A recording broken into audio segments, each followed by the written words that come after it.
Yeah, well, it's still fun to read. And I saw Alan's first question, and I'm curious too. Did you write it from memory, or did you keep a journal or something? I wrote it completely from memory, and it was, I guess, somewhere. I don't think it's in the book, but on my webpage, there's a little story about why I wrote it, Myra, but nearly 3 years ago, I guess, my father passed away, and when we were, my brothers and sister and I were gathered up after his service, and you do the typical thing. We went to the lockbox, and in there was an unfinished manuscript that my father had started writing about his growing up with his brothers. And that really touched a nerve with me and motivated me to want to do the same thing before it was too late for me. So I sat down and just started making some notes on some of the life lessons and how they transpired and played out, and put together a group of short stories that ended up morphing into Let's Scare Mom. Oh, that's interesting. That's interesting. Well, now, do you have children? Yes, ma'am. Do you beat them like your father beat you? That's a good question, and to be real honest with you, I could probably count on one hand. I have 4 children, and all combined, I could probably count on one hand the time I ever had to resort to any mild form of corporate punishment. I just wondered. Now, I spanked my children some, but it seems like your father was really after you all the time. He was. And he was raised in a very strict household, and he didn't tolerate any monkey business. Yeah. Well, he also had the military background, too. He certainly did. That's correct. And I'm sure that played into it as well. Well, it's interesting to read how you boys conjured up some of those things that you did and had such a good time doing it, despite knowing that you were going to be just slaughtered for doing it. Absolutely. Yep. We knew that going in. Always. It was worth it. That's kind of what made it fun. Yeah. Well, I'm eager to read the rest of it. I just haven't had time to read it all. But you have very good descriptions in it, and I appreciate it. Well, thank you. I appreciate that. I think you'll find once you get through field day, it's not quite as slapstick, and it's more about a couple really important life lessons that I learned. Particularly, as you can see, I had kind of a thorny relationship with my father, and I won't spoil it for you, but by the time the book's over, I saw my father in a different light. Is that right? Yes, ma'am. Well, that's interesting. Well, I notice Alan has some questions. Can you? I assume you can see them there. Actually, I can't. Well, one of them says some people hold on to the way things were in the 1950s. I've heard the comment said, I just wish everything would go back to the 50s. Do you resist the changes that have happened over the years? And do you have kids, or even if you don't, do you have certain reservations about some things you would not consider for your kids to get involved in? That was his long question, Alan. Well, that's fine. It's a good question. Uh-huh. I think that the challenges that my children faced growing up were different than the circumstances surrounding my brothers and I in the 50s. For instance, we literally, there was no knowledge of drugs or anything remotely related to that when we were growing up. And I did make a conscious decision to use different parenting techniques than my father had applied. You know, we knew that was going to happen, but it wasn't always much fun to be on the end of that. Yes, ma'am. And I was pretty determined that that wasn't necessary. And I was able to establish a really clear understanding with my kids early on about what they could and could not do and what was right and what was wrong.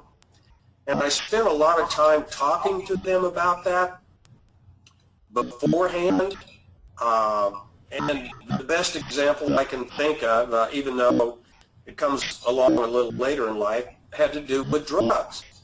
And all of my 4 children had a very, very clear understanding that drugs were not an acceptable thing in our household, that they wouldn't be tolerated. And I think that perhaps there was a fear on their part that they might someday get to see some corporal punishment.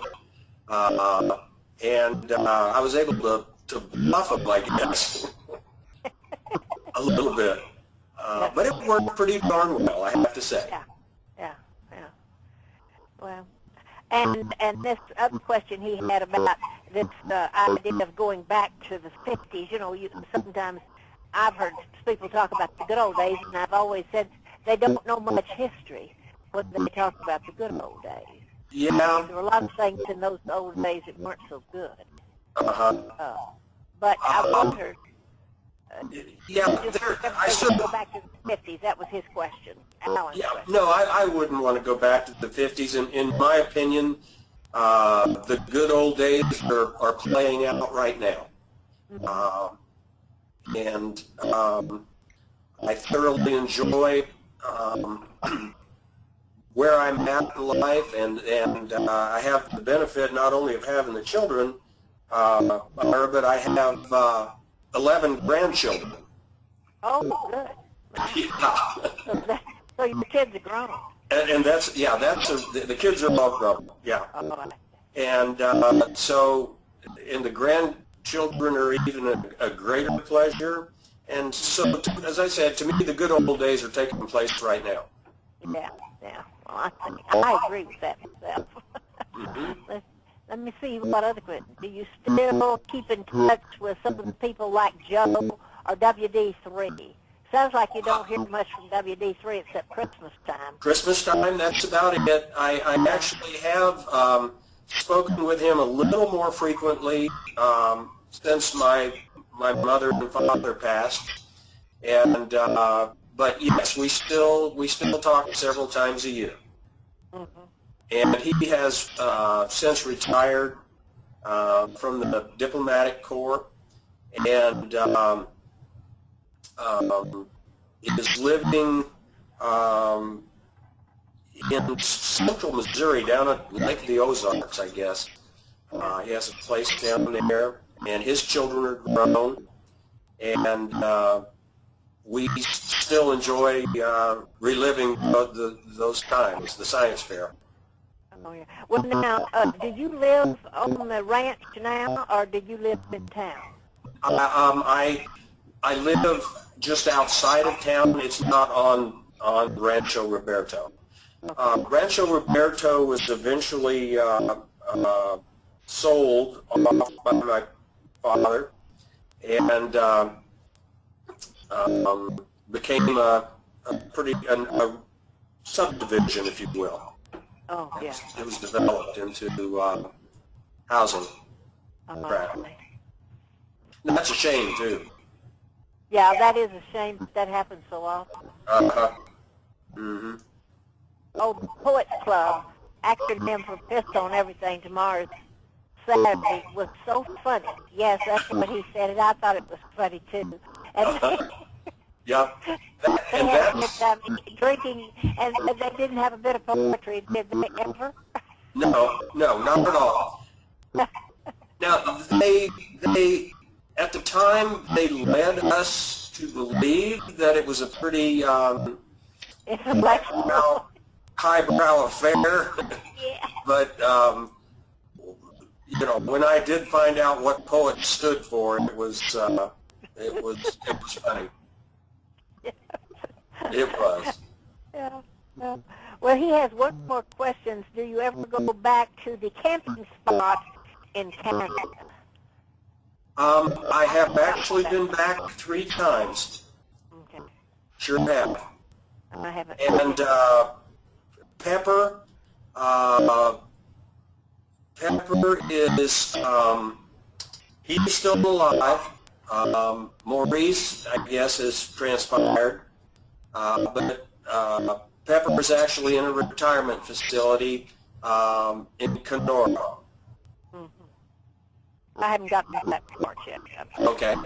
Because that's further over in the book, I think. Yes, ma'am. Well, and you said it was about 3 years ago when you started writing notes, and after your father passed away, you started writing the notes and kind of headed in the direction of the book, but just starting out with little short stories. Yes, ma'am. Actually, I published the group of short stories in 2012. The title of that little book was The 5 Greatest Spankings of All Time. Oh, yeah, I saw that. So that's what that was. Okay. Yep, and it was, that's about the time that I became a member of Texas Association of Authors and got involved with that organization. I'm very proud to say so. Rob, do you want to add anything else about the book? Yeah. I really the only thing I guess I could say is for someone who had never written a book before, I found it to be a really rewarding experience, and I would encourage anyone who feels like they have a story to tell to carve out the time to start working on it, because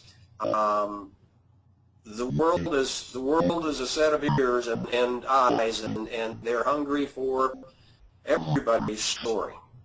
And I would, based on my experience, I would really encourage folks to start taking notes themselves. Oh, one other question I have. Are you a rancher or a farmer now, or do you have other work?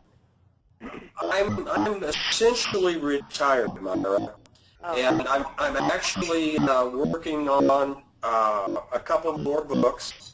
I have, as a result of a couple of conversations with one of my grandchildren, I've written 2 more children's books that I hope to have the first of those published by the holidays of this year. And just some really interesting little questions he'd ask, and so I decided to kind of turn them into to books. The first one is titled "Why Don't Horses Wear Pajamas?" And it's based on a conversation that my grandson and I had one day looking at some horses. And the second book, which is the manuscript, is complete, and we're working on the art, the illustrations now. And the second book is titled "Why Don't Worms Have Heads?" And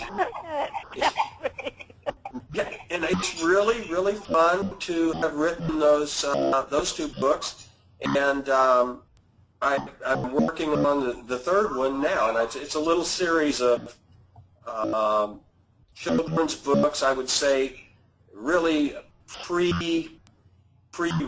They're not for kids to read. A parent would have to read them to them, but they're very well illustrated. I'm very pleased with this fellow who's actually from Ontario, and he had read my first book, The 5 Greatest Spankings of All Time, and we started exchanging emails and so forth, and he indicated that early in his professional career he'd studied cartooning, and he wanted to know if I had an illustrator yet, and I told him that I didn't, and I asked him to send me some sketches based on the story, and doggone if he isn't just one heck of an illustrator, and I'm really excited about his work. Well, that's terrific. That is really serendipitous, isn't it? Yes, ma'am. He possesses, Myra, an ability to interpret my words, and then he brings out these wonderful emotions in these characters that it's a real nice fit, and I'm very pleased. Well, that's terrific. Well, good luck to you, Mom. Well, thank you very much. That's good. Thank you. Good. Okay. Well, I guess I'll sign off now, Alan. Thank you very much for setting this